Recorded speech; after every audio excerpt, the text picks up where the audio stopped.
Got a bit of a Nintendo themed bundle for you today, and the first thing that I want to discuss is a bit of a follow-up to yesterday's video on those leaked patents and of course the rumours that the console will be using the Maxwell architecture instead of Pascal like most people have been assuming.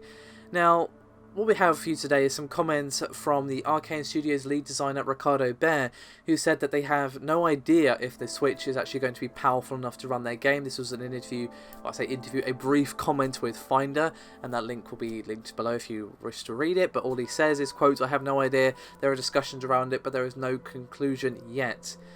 Now, there are numerous things that this could point to. It could point to these reports about Maxwell being true, as of course that would make it less powerful than the vanilla PS4, which could also mean, an extra challenge for a brand new game to run well on this system. I would assume that they want at least solid 30, if not 60, if they can get it. So, at glance, it does seem to kind of, hey, this lines up with the previous report about it being, fairly underpowered in comparison to what we were kind of expecting, yada yada yada.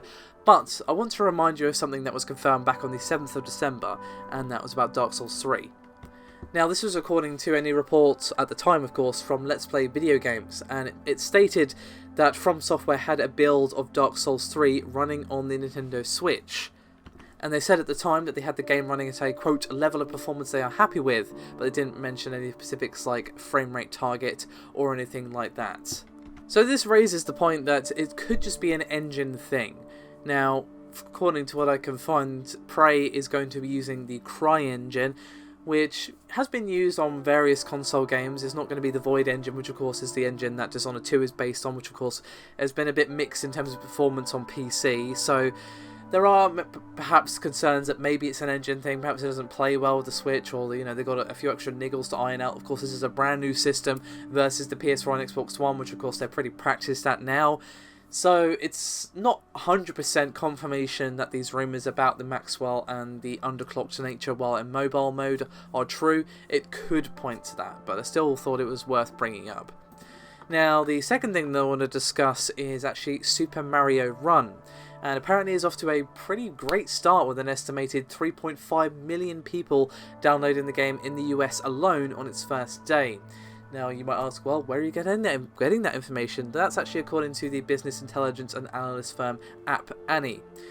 Now, these downloads are actually in the first 14 hours of availability and are pretty damn strong when you compare them to Pokemon Go's first 24 hours, which saw 4.7 million downloads in the US. Now, they do have some concerns about the long-term health of Super Mario Run. They do point to several key factors, for example, the plans for Nintendo to attract players and keep them, either through notifications, bonuses, daily or time-sensitive events, that sort of thing.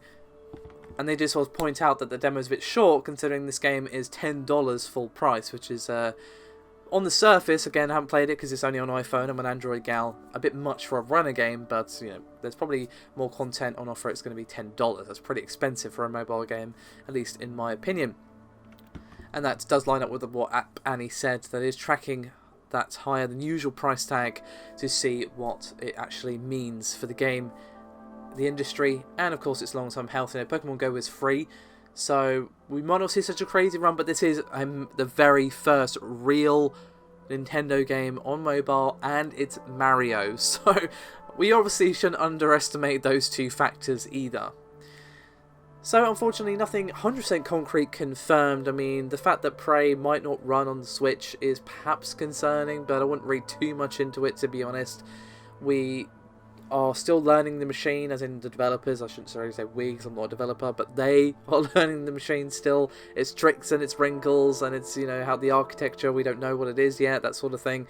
So we shouldn't read too much into that, but of course we can all start reading everything into it when we get to the actual event in January, which of course is quite a ways off, and let's not wish for it just yet. We've got Christmas holidays and stuff to get through first, which is going to be fun. So regardless of all that, thank you very much for watching. Your support is always appreciated. Do remember to give us a like and a subscribe if you haven't done so already. It does help out a great deal, and I'll see you next time.